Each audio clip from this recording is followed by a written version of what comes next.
നല്ല ടേസ്റ്റി ആയിട്ടുള്ള chocolate pudding തയ്യാറാക്കിയാലോ?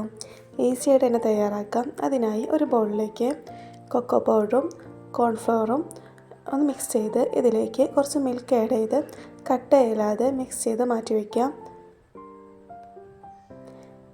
ഇനി 1/2 ലിറ്റർ മിൽക്കാണ് എടുത്തിട്ടുള്ളത്.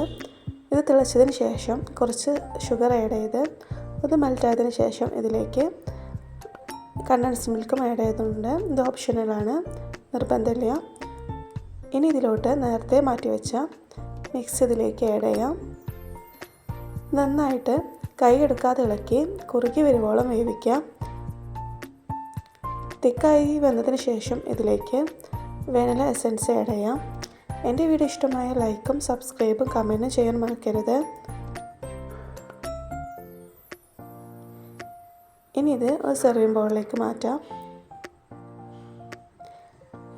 ഇത് ഒരു 4 to 6 hours ഫ്രിഡ്ജിൽ വെച്ചതിന് ശേഷം ഇത് കഴിക്കാം. ഇത്രയേ ഉള്ളൂ, സിമ്പിളായിട്ടുള്ള ചോക്ലേറ്റ് പുഡിംഗ് ഇവിടെ തയ്യാറായിട്ടുണ്ട്. എല്ലാം ട്രൈ ചെയ്യുക, തീർച്ചയായിട്ടും എല്ലാവർക്കും ഇഷ്ടപ്പെടും.